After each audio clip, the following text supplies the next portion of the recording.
दैनिक विस्तार समाचार में आप सबका स्वागत है। मादर चौथ फोन उठा, बता किधर है तू, बता मैं अभी उधर आता हूँ, बता जल्दी किधर है तू, तो आप भी जल्दी बता रेहान किधर है, मैं उधर आता हूँ, चल अभी बता तू। दर्शकों, आज एक समाचार आप लोगों के सामने लेकर के आया हूं कि कुछ दिन से गनी भाई जो है एक वीडियो और एक ट्वीट और उसमें कुछ ऑडियो रिकॉर्डिंग जमीन को लेकर के बहुत ज़्यादा वायरल कर रहे हैं, जिसमें विजय गोरे का नाम आ रहा है। विजय गोरे ने वहीं पर जो है पत्रकारों के साथ मारपीट भी किया है, मोबाइल भी तोड़ दिया है और वहीं पे विजय गोरे कहता है कि एकनाथ शिंदे साहब का मेरे सर पे हाथ है, उनसे मैंने पूछ के काम किया, वो बोले जाओ कर, कोई भी आएगा मैं हूँ। तो मतलब ये सीएम साहब इसको सच में आश्वासन दिए हैं या सीएम साहब को जो है ये बदनाम कर रहा है। एकनाथ शिंदे साहब का नाम लेकर के ये काम कर रहा है, लोगों को डरा रहा है। वहीं पर एक रेहान कुरैशी करके वडाला का है, जिसने जो है ऑडियो रिकॉर्डिंग करके उसे विजय गोरे को भेजा है और विजय गोरे ने रिप्लाई में उसकी माँ को गाली दिया है। उसके बाद फिर रेहान ने जो है उसको ऑडियो रिकॉर्डिंग भेजा है। इस तरीके का सिलसिला है, 3-4 ऑडियो रिकॉर्डिंग है। वहीं पर जो है सबिया हुसैन पुलिस महानगर के जो रिपोर्टर और कैमरामैन हैं, ये दोनों उस जगह पर गए हुए थे और ये दोनों वहां पर जाकर के वीडियो रिकॉर्डिंग कर रहे थे। जो वीडियो में आपको देखने को मिलेगा कि किस एटीट्यूड के साथ में विजय गोरे आगे बढ़ा है, उन सबिया को धक्का देते हुए और हुसैन के हाथ से कैमरा छीना, यानी मोबाइल छीना और पटक दिया। आइए जानते हैं कि इसके आगे पूरा मामला क्या है, जो गनी भाई इतना ज़्यादा शेयर कर रहे हैं, तो ये क्या कहना चाहेंगे। गनी भाई, आप जो है विजय गोरे को लेकर के जो ये मसला हुआ है ज़मीन का कब्जा, ये बहुत ज़्यादा जो है आप ट्विटर पे, फेसबुक पे, व्हाट्सएप ग्रुपों में लगभग लाखों लोगों के पास आपने शेयर कर दिया है। असल मसला क्या है इसमें? मसला ये, मैं कैमरे पे आना नहीं चाहता था, बताना नहीं चाहता था, क्योंकि हमारे सीएम साहब का नाम खराब ना हो, नाम खराब ना होए, क्योंकि इसमें हर वक्त पे जगह जगह पे सीएम साहब का नाम आ रहा है। एकनाथ शिंदे साहब का सीएम साहब बोले तो हमारे एकनाथ शिंदे साहब उनको दुनिया पहचानती है। तो हर वक्त पे जैसे रिक्शा वाला वो उसको धमकी जा रही है, फिर उसके बाद में सिल फाटेगा अपना जया भोईर साहब है, जया भोईर को सीएम साहब का नाम लेके उससे 2 लाख रुपए लिया गया कि मैं जो म्यूनसिपालिटी ने डब्बा हटा के लेके गई है वो हम तुमको ला के देगा क्या। ऐसा हर वक्त सीएम साहब का नाम आगे बार बार आ रहा है। तो मैं बोला सीएम साहब का जब नाम आ रहा है तो मुझे बर्दाश्त नहीं हो रहा था, तो मैंने बोला आज एक खुली किताब सामने खोल दूं मैं। तो इसके लिए मेरे को जब मालूम पड़ा कि ऐसा सबिया हुसैन के साथ इसने धक्का मुक्की किया, आजकल वो ठाकुर पाड़े पे जो कोयना की जगह है उस पे कब्जा कर रहा है, वहाँ के पब्लिक को धमकी दे रहा है, वहाँ के घर कब्जा करवा रहा है सबके। उसके बाद में वहाँ पे जो कंपनी है वो कंपनी वालों से हफ्ता खा रहा है। मेरा बोलने का मतलब ये है कि ये घाट से आया हुआ है, ये यहाँ का रहवासी भी नहीं है, ये घाट से आया हुआ है, यहाँ का रहवासी भी नहीं है। उसके बावजूद भी इसने 25 लाख रुपए की खार लिया कहाँ से? तो यही सब सिस्टम है कि एकनाथ शिंदे साहब का नाम बदनाम कर करके वो लोगों को दिखा के, और एक श्रीकांत शिंदे साहब का नाम कि श्रीकांत शिंदे साहब मेरे साथ है, एकनाथ शिंदे साहब मेरे साथ है। तो जब उनका नाम आने लगा तो मुझे बर्दाश्त नहीं हुआ। उसके बाद में मैंने ट्वीट करना चालू किया। ये शिवसेना में किसी पद पे है जो सीएम साहब का नाम लेता है? ये शिवसेना में कोई पद पे है या नहीं मुझे नहीं पता है, लेकिन कामगार संगठन बोलता है। कामगार संगठन में पहले वो काय में था, उदय ठाकरे के साथ में था। उदय ठाकरे के साथ में साजिद खान बोल के था, वो साजिद खान खाली संस्था चलाता था। तो संस्था वाला है वो, कोई पदाधिकारी नहीं है, कोई मतलब तो उसकी पार्टी नहीं है। तो उसके साथ में पहले उसके साथ में था और उसके साथ में रहते हुए श्रीकांत शिंदे साहब का नाम चला के वो अपना काम निकालता था। तो हर जगह वो श्रीकांत शिंदे साहब, एकनाथ शिंदे साहब, श्रीकांत शिंदे साहब, एकनाथ शिंदे साहब का नाम ले लेंगे। लेकिन हमारे जो सीएम साहब है एकनाथ शिंदे साहब, वो तो अच्छे हैं, उनसे लोगों को डरने की जरूरत क्या है? उनका नाम खराब हो रहा था, जब तो मुझे फोटो पे आना पड़ा ना। नाम खराब कर रहा है, उनका नाम खराब कर रहा, जब तो तहसीलदार को धमकियां दे रहे, तहसीलदार लोग उसको, तहसीलदार उसके साथ मिलकर वहाँ पे इलीगल सब काम। अभी बीच में कोयले की जो वहाँ पे कार्रवाई हुई थी, कितने गरीब बेघर हो गए थे जब तहसीलदार लोग को वहां चीज दिखी नहीं। तो जब ऐसे लोगों को, जो विजय गौड़े जैसे लोगों को आगे लाएंगे तो ऐसे ही होगा ना सब कुछ। इलीगल जब किसी को, गरीब को फंसा के वहाँ पे रूम बना के देंगे गवर्नमेंट की जगह पे, तो क्या वहाँ पे पुलिस प्रशासन नहीं है, वहाँ पे तहसील वहसील नहीं है, लेकिन उनको सबको दिखने के बावजूद भी वो विजय गौड़े को कैसा बनाने दे रहे वहाँ पे, और इलीगल काम कैसा करने दे रहे वहाँ पे उन लोग। लेकिन ठाकुर पाड़ा लेकिन मुझे मालूम पड़ा, मुझे जैसा उसके साथ में यूसुफ चोटी बोल के भी है, वो भी साथ में इलीगल का काम कर रहा है वहाँ पे, कोयना के जमीन पे कब्जा करके क्या। लेकिन मेरा बोलना मतलब यूसुफ चोटी तो एक जगह पे रह गया, वो तो विजय गौड़े के बोलने पे काम कर रहा है। लेकिन ये श्रीकांत शिंदे शिंदे साहब का हर जगह नाम लेके अपना काम चला रहा है। अब वो पुलिसी है, उसका कोई पुलिसी है जो रियान पुलिसी जो उसको विजय गौड़े को गाली गुलिज कर रहा है, तो उसका भी 2 लाख रुपए ले लिया है, उससे भी 15,000 रुपए ले लिया है। उसके बाद में हर एक रिक्शा वालों को भी नहीं छोड़ रहा उसे। तो ये सब ये एकनाथ शिंदे और श्रीकांत शिंदे साहब का नाम गिरा रहा है ये। हाँ, ऐसा करके तो उसके वजह से मुझे सामने आना पड़ रहा है कि इसके ऊपर बंदिश डालो, इसके ऊपर बंदिश डालो, ये नहीं तो हमारे साहब का नाम खराब कर देगा। अच्छा, तो आप गनी साहब का ये कहना है कि जो है सीएम साहब का नाम लेकर के ये समाज में बदनाम कर रहा है, और समाज में बदनाम करने की वजह से इन्होंने कैमरे पे आकर के उस पर रोक लगाने की मांग की है। सीएम साहब से आग्रह किया है कि ये आपका नाम खराब कर रहे हैं, और आपका नाम खराब ना हो, आपके नाम से कोई भी व्यक्ति इस तरह का जो है घपला ना करे, घोटाला ना करे कि आपके नाम से ठगी करे, गरीबों को ठग ले। एक बंदा है जो रेहान कुरैशी है, इसी में आप ऑडियो सुनेंगे। बहुत दादा दादा बोल दिया, मेरा 2 लाख रुपया खा के ठार निकाला ना। दादा दादा दादा, मेरे बीवी बच्चे भूखे मर रहे, दादा दादा बोल के क्या भीख मांग रहा हूँ क्या? मेरे 2 लाख रुपए खाया तो मांग रहा हूँ ना। हाँ, तू तेरे बच्चे को कैसे हाथ पकड़े घूम रहा है, तो मेरे बच्चे भूखे मरेंगे? भीख मांग रहा हूँ क्या मैं तेरे से? अभी तक इज्जत दिया दादा दादा करके, एकनाथ शिंदे साहब का नाम खराब कर रहा है तू। देखता हूँ अभी मैं, अभी तू क्या करता है इतना याद है। वो जगह पे लाश लिखेगी, लाश मर जाऊंगा, इलीगल जगह है। कौन संतोष? किसी संतोष से बात की जगह नहीं है वो दोनों घोटाला वाला खड़ा करता हूँ मैं, ओरिजिनल। तू लगा ले तेरी ताकत जितने लगाने का है, या तो मेरे को मरवा दे, एक बार मर के जिंदा हुआ हूँ मैं। मेरा पैसा लगेगा उधर, मेरे को मेरा पैसा मांगता है। अभी मैं मेंटल हो गया है, अभी तेरा पैसा लगा तो कितना गुस्सा आ रहा है? मेरा पैसा लगा है, मेरा पैसा लगा है। हाँ, सुनने को मिल रहा है कि वो जान से मारने की विजय गोरे ने धमकी भी दिया उसको, तो वापस से उसने ऑडियो रिकॉर्डिंग करके भेजा है कि अगर मैं मर जाऊंगा तो मेरी जान का जिम्मेदार जो है विजय गोरे होगा। देखिए, विजय गोरे का और भी कुछ ऐसे मसले हैं। जब भी दहिसर मोरे ठाकुर पाड़ा की जमीन की बात आती है तो हर जमीन में विजय गोरे का हाथ होता है। ऐसा क्या है कि विजय गोरे जो है हर जगह पे हाथ डाल के रखा हुआ है, हर जमीन पे हाथ डाल के रखा हुआ है। एक चीचा है, वो चीचा की भी जमीन जो है ये इसने फंसा दिया। काफ़ी ज़मीनें हैं और बने हुए हैं, लोगों के दूसरों के कब्जे में दे दिया है और नाम अपना डाल दिया है। इस तरीके के कई और मसले हैं विजय गोरे के नाम से। एक दिन कुछ महीना पहले एक ज़मीन की और बात हो रही थी, वो ज़मीन किसी और की है। विजय गोरे ने सीधा कहा कि वो मेरी ज़मीन है। तो देखिए, ऐसे लोगों को बढ़ावा देना खतरनाक हो सकता है। कहीं ना कहीं सीएम साहब और श्रीकांत शिंदे साहब का नाम लेकर के ये भूमाफिया बनता जा रहा है।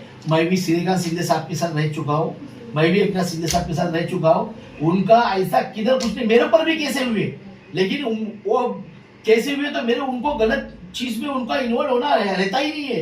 वो गलत लोगों को सपोर्ट करते ही नहीं है। आज आप देखो कि वो इसको सविया हुसैन को धक्का मार के कैमरा तोड़ दिया उसने। अगर यही धक्का आवाज साहब ने खाली हटाए तो उस पर 354 बन गया। वो आवाज साहब ने जो हटाए तो उस पर खोटा 354 बन गया। तो ये विजय गौड़े ने क्यों नहीं बना? हाँ, ये सवाल बहुत अच्छा रहा है गनी भाई का। ये समाज से है, कानून से है और लोगों से है, पत्रकारों से भी है और पुलिस वालों से भी है कि जिन पुलिस वालों ने, महाराष्ट्र के पुलिस वालों ने, स्थानीय आमदार जितेंद्र आव्हाड ने कुछ दिन पहले एक जो है लेडी नेत्री को हाथ से ऐसा हटा के रास्ता बना करके आगे गए तो उनके ऊपर जो है साजिश करके 354 का मामला दर्ज कर दिया गया। और ये किस स्टाइल में आगे बढ़ा है और जा करके कैमरे को तोड़ा है, जो वीडियो में आपको साफ दिखाई दे रहा है। तो इस पर पुलिस वाले 354 क्यों नहीं लगाए और सीएम साहब ने इस पर जो है फोन क्यों नहीं किए? जिस तरीके से जितेंद्र आव्हाड साहब को केस लेने के लिए फोन किया गया था। इसका आगे भी मेरे पास 15 लोगों की रिकॉर्डिंग है, मेरे पास प्रूफ है। आगे भी मेरे सामने अगर बिठा दो, उसको भी बिठा दे, मेरे सामने बिठा 15 रिकॉर्डिंग है, मेरे पास 15 लोग प्रूफ है। कि ये लोग सब मिलके वहाँ पे जमीन कब्जा करते, जो जमीन माफिया है लोग वहाँ पे, और उन लोग अपना कोई ना की जगह में कब्जा कर करके लोगों, गरीब लोगों को फंसाई जाता है। तो मैं सब लोगों से, जितने गरीब लोग हैं, जितने बाहर से जो इसके पास आते हैं, विजय गौड़े के पास, इसकी सुनो मत। एक नाथ शिंदे साहब सब गलत काम में इन्वॉल्व नहीं रहते और ये सब काम करते भी नहीं है, फट से अपने कार्यकर्ता लोग को हटा देते वो। तो ऐसे विजय गौड़े लोगों के ऊपर भरोसा मत करो, और ना उनसे कोई घर लो, ना उनसे कोई जमीन की बात करो। ये सब इलीगल काम करता है और ये फंसाने का काम करता है। इसके बात पे कोई जाना नहीं, इसके भरोसे पे कोई जाना नहीं। और ये किसी एक नाथ शिंदे साहब का जब भी नाम लेगा, ये श्रीकांत शिंदे का नाम लेगा, श्रीकांत शिंदे साहब का, तो आपको काम है डायरेक्ट उनके पास जाना है और उनके सामने जाके कंप्लेंट करना है। उनके पास लोग जाएंगे तो लोगों को पता चलेगा, उनको जब उनके पास नहीं जाएंगे तो उनको पता कैसा चलेगा, क्योंकि वो सब ये सब काम में रहते ही नहीं है, उनको ये सब चलता नहीं है और इनको फालतूगिरी का काम उनको जमता ही नहीं है। क्योंकि मुझे भी पता है ना कि मेरे जब मैटर में मेरे इसमें बोले तुम्हारा मैटर है, तुम देखो मेरे को साफ सुथरे कार्यकर्ता लगते, सही है। तो इसके लिए मेरा बोलने का मतलब कि विजय गौड़े पे कोई भरोसा करो मत कि हम एक और शिंदे साहब आए इसीलिए वो उस टाइम पे आए थे क्योंकि उनकी वहां ऑफिस डले हुए, श्रीकांत शिंदे साहब ने वहां उनको ऑफिस खोल के दिए उनके ऊपर भरोसा करके, लेकिन उनको ये नहीं पता था कि वो इसके ऑफिस के आड़ में सब ये उल्टे काम करेगा। तो मैं सबसे आह्वान करता हूँ कि इसके ऊपर कोई भरोसा नहीं करे और ना कोई जमीन खरीदे ठाकुर पाड़े पे जाके, क्योंकि ठाकुर पाड़े पे जो कोयना की जमीनें बेच रहा है ये इलीगल जमीन है और दूसरों की जगह पे कब्जा करता है, दूसरों की जमीन बेचता है, उसके बाद कोई पेपर नहीं है और ना कोई उसकी खुद की जमीन है। तो आपने एक बात कहा था कि वो 50 लाख रुपए की गाड़ी लाया कहाँ से, तो क्या आप इसकी जांच करवाएंगे? मैं तो जांच मांगूंगा, मैं श्रीकांत शिंदे एक नाथ शिंदे साहब से भी यही जांच की मांग करने जा रहा हूँ कि इसने एक थार गाड़ी के लाया कहाँ से, जबकि वो यहाँ का रहवासी नहीं है, ना इसके पास जमीन जायदाद है, इसके पास पैसा आया कहाँ से? तो इसका कारोबार क्या है? इसका कारोबार कुछ नहीं, कारोबार है तो साबित करे। तो कहीं ना कहीं अगर आप अरे हम कहीं ना कहीं अगर आप इंक्वायरी बिठाएंगे या आप इंक्वायरी की मांग करेंगे और लीगल जगहों पर आप लेटरबाजी करेंगे तो आपको लगता है कि विजय गौरे फंसेगा 100%। क्योंकि मैं बता रहा हूँ ना, मैं तलोजे का शेतकरी, खारघर का, मैं खारघर का शेतकरी होते हुए मैं खार गाड़ी नहीं ले सकता हूँ, थार गाड़ी में ले नहीं सकता। जब मैं तलोजे का खारघर का शेतकरी होते हुए मेरे को तो प्रॉपर्टी है, मैं प्रॉपर्टी होते हुए मेरे पास प्लॉट होते हुए मैं नहीं ले सकता हूँ, तो इसके पास कहां से आई? तो ये मेरा ये बोलना मतलब है कि ये एक नाथ शिंदे साहब का और श्रीकांत शिंदे साहब का नाम खराब कर रहा है। मैं एक नाथ शिंदे साहब को और श्रीकांत शिंदे साहब को ये बोलना चाहता हूँ कि इसके ऊपर नजर रखो और सबको आह्वान कर दो कि इसकी बात कोई सुने नहीं। अगर लीगल होगा तो मेरे पास आवे, अगर इलीगल होगा तो मैं इसके बीच में नहीं हूँ। मतलब क्योंकि इसका ये भी बोलना है कि जो मैं पैसा कमाता हूँ, इनका कोई पीए है श्रीकांत शिंदे साहब का, उसके साथ में बोले मेरा सेटअप है, वो मेरा फोन बराबर वो किसी का उठावे नहीं उठावे, उनके साथ में फिर गोपाल लांडगे साहब के साथ में कोई सेटअप है, बोलता है मेरे पास 50 रिकॉर्डिंग है इसकी। अच्छा, कुल मिला करके ये लोगों का नाम लेकर के जो बड़े वजहदार नेता हैं और नेता के पीए हैं उनका नाम लेकर के लोगों के बीच में अपनी धाक जमाता है। जितनी मैंने रिकॉर्डिंग चला प्रूफ के साथ चलाया हूं मैं, धाक जमा करके लोगों को इम्प्रेस करके और धाक जमा करके, यानी दो तरीके से ये या तो कहीं पर जो है धाक जमाता है या कहीं पे इम्प्रेस करके लोगों से पैसे ऐंठने का काम करता है। गनी भाई ने कहा कि इसका कोई कारोबार नहीं है और गनी भाई ने ये भी कहा कि मैं जो है कंप्लेन करके इसकी मांग करूंगा जांच करने की। और इन्होंने गनी भाई ने सीएम साहब और एक नाथ और श्रीकांत शिंदे साहब से आग्रह किया है, विनती की है कि इस पर नज़र रखें और ऐसे लोगों को पार्टी से या संगठन से निकाल कर दूर कर दें जिससे सीएम महाराष्ट्र सीएम का नाम खराब हो। जो महाराष्ट्र सीएम का नाम लेकर के आज इतने बड़े दहशत मोरे कोयना की जमीनों पर हर जगह पर कब्जा करके गरीबों को फंसा रहा है, जो अभी कुछ दिन पहले ही वहां पर कोयना के थ्रू कार्रवाई हुई थी जिसमें काफी लोग जो है बेघर हो गए थे। तब जो है इसके सीएम साहब कहाँ गए हुए थे? क्या सीएम साहब सिर्फ विजय गौरे को सपोर्ट करते हैं? वो जो गरीब रहवासी वहाँ के बेघर हुए थे तो क्या सीएम साहब के वो लोग महाराष्ट्र के नहीं थे? क्या सीएम साहब की ये जिम्मेदारी नहीं थी कि जो लोग बेघर हुए हैं उनकी सुध लिया जाए और किस तरीके से वहाँ पर इलीगल काम हो रहा है उसे किसी भी तरीके से लीगल किया जाए? ये क्या सिर्फ सीएम साहब की यही जिम्मेदारी है कि वो विजय गौरे को हर इलीगल काम में सपोर्ट कर रहे हैं? तो दोस्तों ये सब धोखेबाजी है। कोई भी सीएम, कोई भी मंत्री इस तरह से किसी भी भू माफिया को जो है सपोर्ट नहीं करेगा।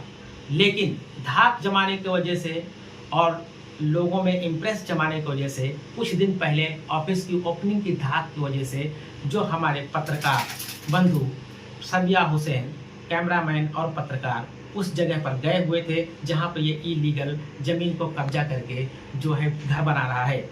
जो ओडाला के रेहान कुरैशी ने दावा किया है कि उसकी ये ज़मीन है और वहां पर कुछ दिन पहले कार्रवाई होकर टूट गई थी। अब जो है विजय गोरे कब्जा करके ज़बरदस्ती उस पर बना रहा है। वो न्यूज लेने के लिए ये दो पत्रकार वहां पर गए हुए थे, एक पत्रकार एक कैमरामैन पुलिस महानगर के सबिया और हुसैन। देख सकते हैं आप वीडियो में कि किस तरीके से पत्रकारों के साथ उसने बदतमीजी की और कैमरा जो हिंदुस्तान यानी भारत का चौथा स्तंभ पत्रकारिता है, जो अखबार है उनका और न्यूज चैनल भी है, चौथे स्तंभ को किस तरीके से रौंदा गया है। क्या भारत के चौथे स्तंभ की यही गरिमा हिंदुस्तान में बाकी रह गई है या महाराष्ट्र में सीएम साहब के नेतृत्व में काम करने वाले भू माफिया और ऐसे लोगों के सामने या सीएम साहब के पुलिस वालों के सामने चौथे स्तंभ की यही जो है मर्यादा, यही गरिमा रह गई है। क्या लोग अपनी मर्यादा को लांघ करके चौथे स्तंभ की बदनामी और बेइज्जती नहीं कर रहे हैं? अगर चौथे स्तंभ के साथ इस तरीके की छोटे मोटे गुंडे, छोटे मोटे भूमाफिया और छोटे मोटे पद पे पुलिस वाले इस तरीके का दुर्व्यवहार करेंगे तो क्या रहेगी चौथे स्तंभ की गरिमा? ये जिम्मेदार होने के नाते महाराष्ट्र के